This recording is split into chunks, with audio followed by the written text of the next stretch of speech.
Hi friends!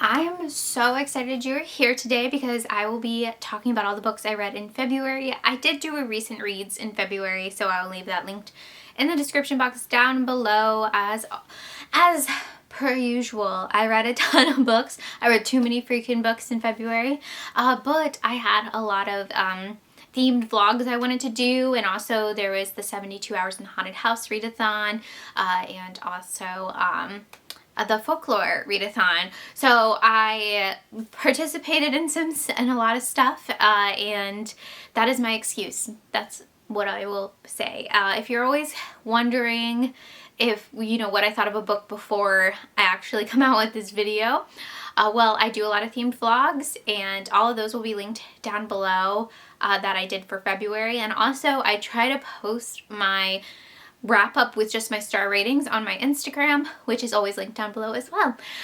So let's get right into it. I'm going to start off by talking about some clown books. I started off February as a clown. Still a clown here. I actually saw a funny meme. Maybe I'll put it up. My ADHD brain is going on, and it was like, I just get so much joy out of bothering people. I have clown blood, and it's like, yes, I do. But getting right into the clown books that I ended up reading, I'm just going to pull up one of my trackers that I post on Instagram because I didn't really track, other than Goodreads, what I had read. So I started off reading Clowns vs. Spiders by Jeff Strand. This is available on KU, and I listened to it on Scribd, and this was so much fun. I had a lot of fun with this one. It is about these clowns who are kind of down on their luck. The carnival is closed, and they are very committed clowns. They don't want to be scary clowns, but they have to be scary clowns at a haunt. I believe this takes place in Virginia as well, so of course I loved it even more. And this takes place around Virginia Beach area. And basically, there's giant spiders, and these good clowns have to beat the giant spider. So no evil clowns in this. They are heroes. It was very fun. I gave it 4 stars. And then I ended up reading Clown in a Cornfield 2, Friendo Lives by Adam Caesar. This is a YA slasher book, and it is the sequel, so I'm not going to talk a ton about it, but this one didn't feel as slashery as the first one, but I still enjoyed it overall and gave it 4 stars. And then I read Full Tilt by Neil Shusterman. This is a YA, no, is it YA? It is YA, but it read very middle grade. It read very young. And this is more of a carnival book. There are clowns in this, but not a ton. It's like in a dream nightmare sequence where the clowns do appear. This was very boring, and I couldn't wait for it to be over, honestly, and it's super small. So I ended up giving this one 2 stars. The next book I ended up reading for that vlog was Clown Flesh by Tim Curran. This is available on KU. This isn't an extreme horror book, but it is super graphic and gory and disgusting, and these clowns are fucking gross. And I loved it. I loved all the gore, lots of smells, fantastic. I actually read this book because I saw Kelsey talk about it over on her channel, Slime and Slashers, and oh my gosh, she was correct. The smells in this is vile. It's absolutely vile. This is also takes place in a winter setting, which you don't get clowns in a winter setting. Usually it's summer at the carnival. So I really enjoyed that, and I gave it 4 stars. Just some pacing issues, but definitely worth checking out for sure. And then the winner of the clown vlog was Cotton Candy Massacre by Christopher Robertson. I absolutely loved this book. It is set up like an 80s slasher taking place at a reopened cursed carnival. And oh my gosh, it's so great. The characters in this are fantastic. There is a bit of repetitiveness with the characters, but I honestly still had a bunch of fun with it. It didn't bother me any. Great imagery. When I picture stuff that happens in this book, I can see it really relating to film and like being caught on film, and just great descriptions. There's great transformation scenes in this, very gory. 5 stars. Definitely worth checking out. I think the prequel to this is on KU, so I'm super excited to read that for like a next clown reading vlog. But yeah, my clown era has just started. Switching gears from clowns, I'm just going to talk about a couple, I guess, random books that I ended up reading in February. I read Big Machine by Victor LaBelle. This is actually not a horror book. I thought it was a horror book because he usually writes horror books. This is more of a psychological thriller book. It's a long thriller though. It is definitely leans more literary fiction as well, and this is about this guy who is like an ex-drug addict. He's clean, and he kind of gets recruited to go to this cabin in, I think it's Vermont or upstate New York. And it's very isolated, and he's there with a bunch of other people. They're all black, and they are set to work in a library and look at newspapers every day and like figure out a pattern. It's very weird. This book is so bizarre where it goes. There is horror aspects to this, but there's also like a big mystery aspect more than horror. It's so bizarre. The ending had me like question marks. And it's also like not explained a ton, but it's totally fine. I had fun with it. The mystery aspect kept me going. I like the main character. Very interesting where this one goes. Also, our main character, it's said on the blurb too, is a survivor of a suicide cult in New York City. So very interesting stuff happening with like flashbacks and how it's connected to his present day. So yeah, 4 stars, definitely worth checking out. Very bizarre ending though, I will say that. And then I ended up reading All These Dangerous Things by Stacy Willingham for the MLM Book Club. If you guys don't know, the MLM Book Club is Monica from A Little Bit of Monica, Michelle from Michelle's Library, and Lexi from Books with Lexi. I did end up missing most of the chat for this. I think I just gave my rating and then dipped because I was out with my parents that day. Yeah, I gave it 3.5 stars. Round up to 4 because it was like kind of repetitive at the beginning. It's like, I know you're not sleeping. Okay. Come on, how many times can you say that?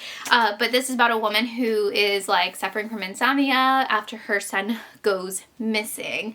It was good. I like Stacy Willingham thrillers. I feel like she really goes for tropes and cliches and just has a great execution of those. So always a good time, very fast paced, and yeah, definitely worth checking out for sure. And then another thriller I ended up reading was My Lovely Wife by Samantha Downing. I've seen this one around and I've like renewed it 1,000 times on audio and Libby, and finally I was like, just listen to it. You have nothing else to listen to right now. So I ended up listening to this and I gave it 4 stars. If you guys don't know, this is about this is from a husband's point of view, which I feel like you don't typically get in domestic thrillers. Basically, him and his wife start to do some extra activities outside the house, if you know what I mean. And then it kind of turns into like they turn on each other sort of thing. But it's psychological domestic thriller with like serial killer aspects in it that I enjoyed. It got pretty gnarly in it, so definitely look up triggers. And yeah, definitely, I feel like I'm saying that a lot. Definitely check it out. Katrina says, check it out. And the next book I ended up reading in February was one of my favorite reads in February, and that is Jackal by Erin E. Adams. This is about a girl that goes back to or a woman goes back to her hometown. It's small, it's in the Rust Belt, to be in her friend's wedding or go to her friend's wedding, and her friend's child ends up missing in these woods where the wedding was taking place. I think this is a really great summer book. I'm definitely going to add this to my summer horror recommendations. There's some really great imagery in it, but this is about like racism in a small town and like these girls going missing, black girls going missing, going totally ignored or being covered up, and it's been happening for like years and years and years and years. And yeah, it's so good. It has like a true crime aspect to it that I really liked, with the mystery of our main character being like, I'm gonna figure it out because nobody else is doing anything. Also, like, why hasn't the FBI been called? Like, all of these questions about this town. And it does get very weird. You know, I like the weird. It gets weird, it gets trippy. It's fantastic. I guess why I liked it so much is the tie-in with the big bad in this. The tie-in is so, it reflects like real life. Like, it's so great. Of course, I see patterns and everything. So me reading this, I was just like, ah! 5 stars. For sure, definitely check it out. The biggest complaint I have heard is like it gets very weird, but you guys know I love the weird. So the next books I'm going to talk about, I read for like a Valloween reading blog. I read Sidetracked by St. Abby. This is book 2 in the Mind F series. And if you don't know, this series is about a serial killer dating an FBI agent. I did like the second book more than the first book. The first book is definitely like setting up a bunch, but this one actually had stuff happen in it, so I ended up giving it 3.5 stars. And then I read Stirring the Sheets by Chad Lutsky. And this is a novella about a guy who ends up stealing a body from work. And I thought it was going to be extreme, honestly, but this is like quiet and sweet story about grief, and it was really cute. Actually, I gave it 4 stars. It is available on Kindle Unlimited. And then I read Every Time We Meet at the Dairy Queen, Your Whole Fucking Face Explodes by Carlton Millick. This is another novella. It is available on Scribd. That's where I read it, and it is kind of like a monster book. Bizarro for sure. Frankenstein, definitely Frankenstein influence. And it is about this girl who her face explodes when she like kisses this guy, or like it explodes every time, but don't worry, she's back at school, and she's put back together again. It's just her skin like doesn't really match. And there's spiders that live in her hair. So it is a very cute book, and I think this is a series. So I had a lot of fun with it, and I gave it 4 stars. Then Child of God by Cormac McCarthy. I did not like this book. It is like a more literary book, and it actually popped up on Google as like a romance, horror romance book.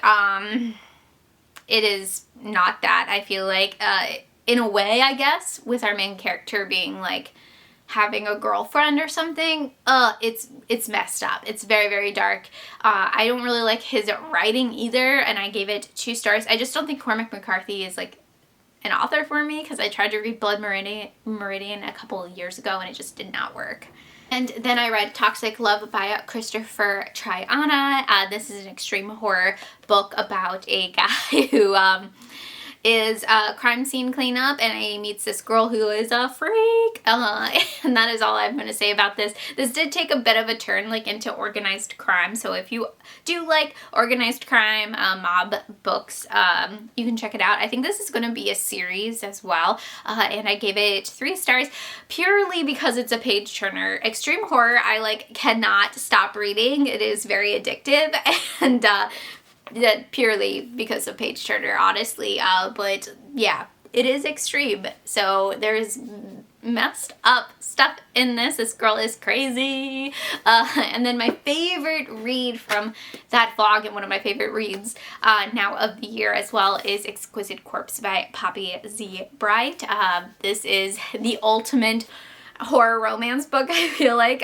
This is about a serial killer who escapes prison in London, or yeah, in Britain, and he ends up making his way here to the States. I forget where exactly. Was it Florida? I forget where this basically took place, but it is very reminiscent of Jeffrey Dahmer. There's a quote from the Jeffrey Dahmer case at the beginning of this. It's beautifully written. It's so gross. The ending is so nihilistic and excellent and dark and disturbing, and I absolutely loved it. I don't know what that says about me, but I gave it 5 stars. So great. Okay, so I'm going to talk about some book club reads that I read in February. I read Swan Song by Robert McCammon for Kelsey's book club, the Midnight Society book club. Yeah, for February. She's not having the talk until sometime in March, but it is super, super long. So I did like aspects of this book. It is, for as long as it is, it's very fast paced. And the characters you really like. It had great character development and stuff. I really like Josh as a character. But then there's some stuff that is super repetitive, and like it beats you over the head with it, and it's like, oh great, I get it. Christianity is good, I guess.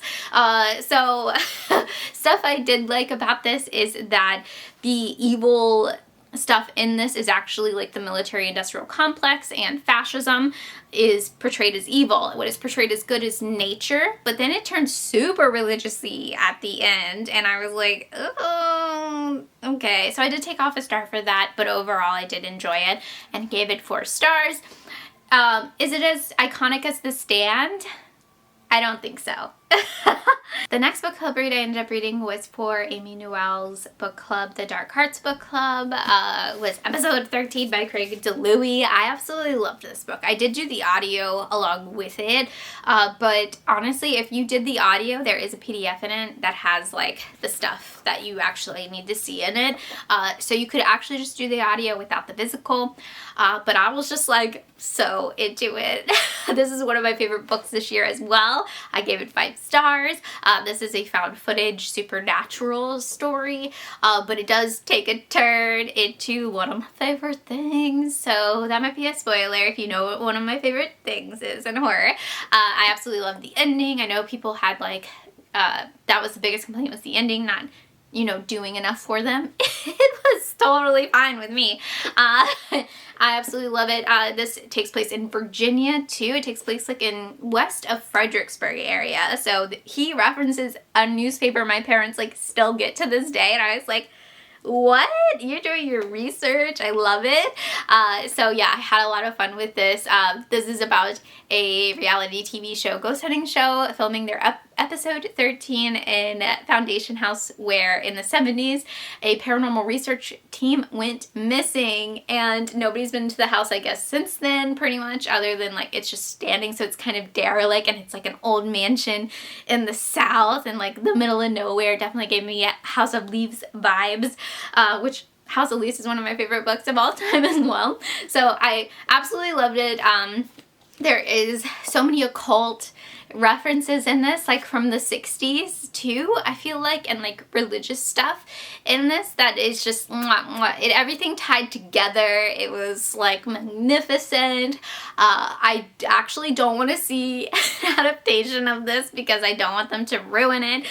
So yeah, I really enjoyed this one and highly suggest, if you like found footage stuff, this is great. If you like ghost stuff, it is great. And if you like really audacious, big concepts, I think this is an excellent book to read, and it's wonderful. I loved it. Okay, so the last vlog I have to talk about is my 72 Hours in a Haunted House vlog, which Lexi was one of the hosts. Kaylee covers with Cassidy, and Mel from Melanie Reads and Rye from Rye's Reading Corner.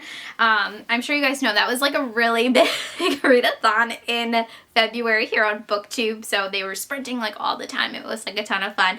I ended up reading 5 books for that readathon. If you don't know, it's like you have to spin a wheel each day in a thriller or horror genre and then pick it out from there. I honestly don't remember. I think I got Spooky Word for the Reaping, which was cool because this was one of my Ouija board picks for February by Bernard Taylor, and it's also on my 23 and 23, which I always have to do, like paperbacks from hell.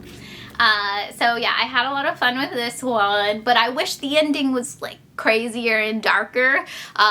This is about a guy in the 70s who's like,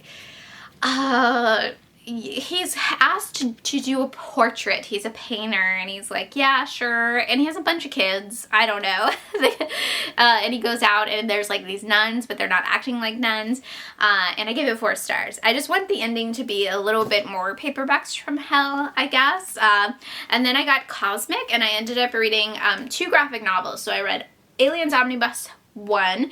I liked the middle story. I actually didn't rate this because it's 3 different stories in it, and I didn't really know how to go about reading it. But the second one is my favorite from this one. The artwork was great, and then I ended up reading on KU, The Nice House on the Lake. This is cosmic horror, and I read volume 1 of this, and I gave it 4 stars. It was a bit repetitive, but the overall idea and execution was great. You could tell he was very much influenced by the pandemic and the isolation of this. So I'm excited to read more. Maybe if I get in a slump or something, I'll try to find volume 2. And then as for my thriller pick, I picked As the Wicked Watch by Tamron Hall. Again, I forget which word. I think mystery. And this is like a journalist procedural, I guess. It's not a police procedural. So yeah, I did enjoy this, but it did feel very repetitive with the main character, and I ended up giving it 3.5 stars, round up to 4 on Goodreads. And the last day of that readathon, I got Creature Feature, and for that I did Bunny Kong by Matt Shaw, and this is available on KU, and it was really funny and fun, and I gave it 3 stars, and I highly suggest checking it out if you are in a slump, or if you want to read a creature feature that you don't have to think anything, you don't have to have any thoughts in your head, pretty much. For Folklore February, which was hosted by Cats from Cats Novel Adventures, I actually totally failed at this readathon. I only read 2 things, and I didn't even rate them. So for one of the prompts, it was to read a retelling, and I read Sleeping Beauties, a graphic novel, part 1 by Stephen King and Owen King, and the artwork in this was so cool. I read the actual book like forever ago. My whole thing came out of it, and I think this did a really good job translating it and like kind of simplifying like the beginning of the story, because it is a kind of a complex story. It deals with like a lot of moving parts. What I really like about this story, is one of my favorite things about the book and this graphic novel, is that it focuses on women in prison, women prisoners. Like, I feel like you don't get books like that. I mean, sure, you get Orange and the New Black, but in like horror novel vibes, you don't really get a lot of that. So yeah, highly suggest checking this graphic novel out. My local library had a whole setup of folklore retellings, and I thought that was really interesting. And then I read The Snow Queen by Hans Christian Andersen, and I listened to it on Libby. It was an hour long. I liked it. I wasn't familiar with this whole setup, but I did like it.